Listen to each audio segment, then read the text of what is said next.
ঢাকায় এক অপ্রত্যাশিত দুর্ঘটনায় জীবন কেড়ে নিল শরীয়তপুরের নড়িয়ার যুবক আবুল কালাম আজাদকে।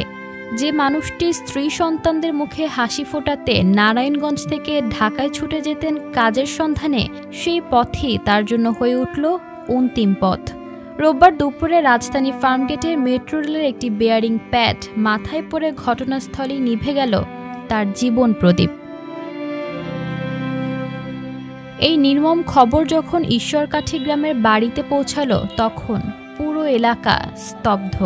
যে প্রাণবন্ত ছেলেটি বিদেশে কাজ করে ফিরে এসে নতুন করে সংসার পেতেছিল, তার এমন আকস্মিক বিদায় মেনে নিতে পারছিলেন না কেউ।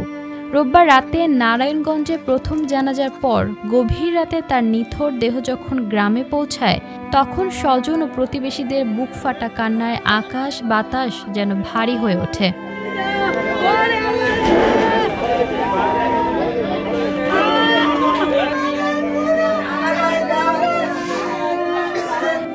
আবুল কালাম ছিলেন 4 ভাইয়ের মধ্যে সবার ছোট।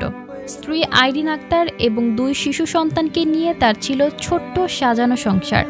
মালয়েশিয়া থেকে ফিরে ঢাকায় একটি ট্রাভেল এজেন্সিতে কাজ করতেন। তার অকাল মৃত্যুতে পরিবারের স্বপ্নগুলো যেন এক নিমেষেই ভেঙে চুরমার হয়ে গেল।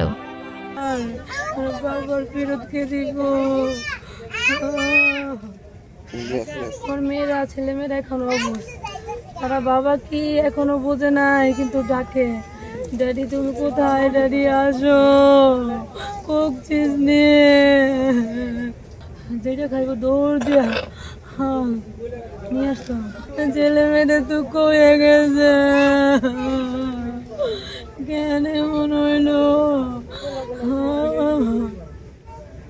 দাদার বাড়ি আসবো, বলতো না আমার কলিজাকে কষ্ট হইব, আর এসি ছাড়া চলতে পারে না। আমি দেশে বাড়ি ঠিক করে নেই, এসি লাগাই নিমু, একটা গাড়ি কিনবো, আমার বাবাও গেছি তা নিমু আমি, ওরা কোনোদিন কষ্ট পাইব না।